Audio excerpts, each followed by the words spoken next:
Hi. நான் ஒரு விஷயம் உங்களுக்கு சொல்ல நினைக்கிறேன். அதுக்கு முன்னாடி இந்த வீடியோ கிளிப்ஸ் கொஞ்சம் பார்த்துட்டு வாங்க.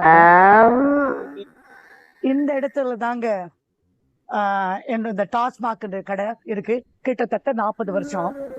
இப்ப அத லாக் பண்ணிட்டாங்க.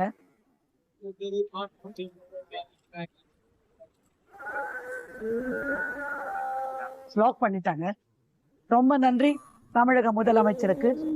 நான் என்னுடைய ஸ்கூல் இங்க இருந்து 5வது பில்டிங், இதுதான் ஸ்கூல். இங்க இருந்து 6வது பில்டிங் தான் இங்க இருந்து 6வது பில்டிங் தான் அந்த ஒயின் ஷாப்பு.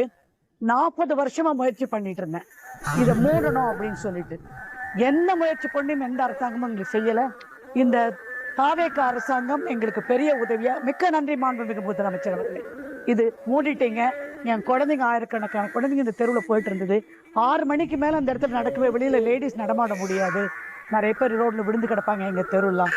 மிக்க நன்றி. இது சொல்லிக்கதான் நான் இந்த இப்போ அந்த வீடியோல அந்த மேடம் சொல்லியிருப்பாங்க, 40 வருஷமா அவங்க அதை எடுக்கிறதுக்கு ட்ரை பண்ணியிருக்காங்க அந்த டாஸ்மாக் கடையை.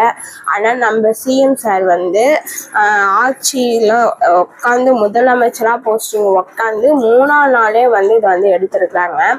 இது மட்டும் கிடையாதுங்க, இது மாதிரி நிறைய இடத்துல ஸ்கூல் சைடு இருக்கிற டாஸ்மாக் கடைங்க, அப்புறம் பார்த்தீங்கன்னா பஸ் ஸ்டாண்ட் சைடு இருக்கிற டாஸ்மாக் கடைங்க, அப்புறம் பார்த்தீங்கன்னா கோவிலுக்கு போகிற வழி, பப்ளிக் எங்கெங்க அதிகமாக நடமாட்டம் இருக்கிற இடத்துல இருக்க டாஸ்மாக் கடை எல்லாமே க்ளோஸ் பண்ணிட்டாங்க. ஸோ இந்த சிஎம்க்கு என்னோட வாழ்த்துக்களை நான் தெரிவிக்கிறேன். அந்த மேடம் சொல்கிறப்பயே அவங்க எவ்வளோ ஃபீல் பண்ணியிருப்பாங்க, அவங்க எவ்வளோ ஸ்டெப் எடுத்திருப்பாங்க, எவ்வளோ முயற்சி பண்ணியிருப்பாங்க.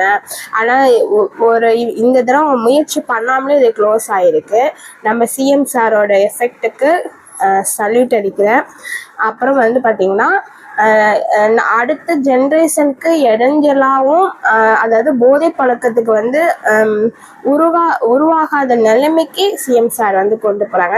அடுத்த கால ஜென்ரேஷன் நல்லா இருக்கணும், வளர்ச்சியில் எஜுகேஷன் லெவலில் முன்னாடி கொண்டு போகணுங்கிறதுக்காக இது கொண்டு போகிறாங்க. ரொம்ப தேங்க்யூ சார்.